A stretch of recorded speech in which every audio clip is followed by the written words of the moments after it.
Nangunguna ang Metro Manila sa mga malalaking syudad sa mundo na may pinakamabagal na oras ng biyahe. Ayon sa isang pag-aaral, hindi na raw nakapagtatakayan sa bigat ng traffic na mas pinalala pa ng mga nakahambalang sa kalsada gaya po ng illegal parking. Nakatutok si Oscar Oida. Mga sasakyang iligal na nakaparada sa Quezon City ang tinarget ngayong araw ng MMDA Strike Force. Sa May Samar Avenue, tinikita ng mga driver na mga natsyempo ang sasakyan. At yung mga sasakyang iniwan at walang driver, tuluyang pinaghahatak. Dito sa May Borromeo Street, wala ring kawala maging mga nakaparada sa tapat ng mga kainan. Ang kanila raw kasi pinaparadahan, bahagi pa rin ng bangketa. Dapat yan, hanggang dito lang yan. Ha? Hanggang dito lang dapat. There is a designated parking slot, may marking. However, lumalagpas po sila sa sidewalk.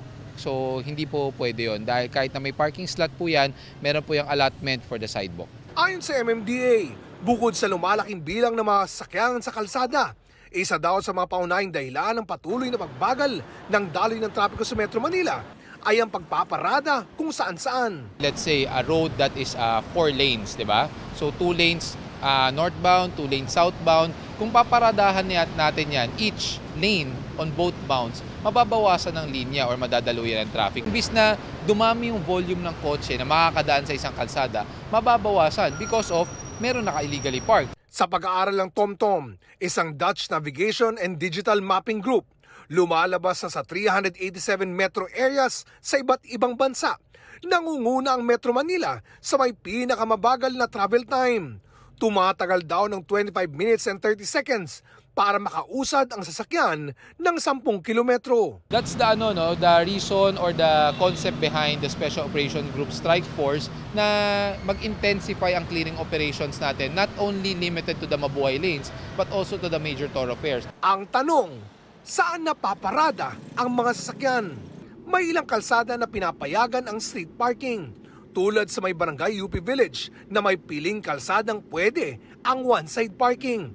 Pero meron din talagang mga kalsada na di pinapaparadahan. Merong iba, like for example, dito sa area ng Mayumi and Mainhi, Claret side, schools, that's two-way.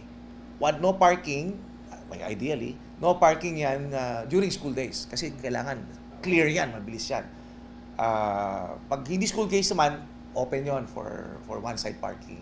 So medyo flexible tayo, depende sa traffic. As long as yung traffic flow will not be affected. Para sa GMA Integrated News, Oscar Oida, nakatutok 24 oras.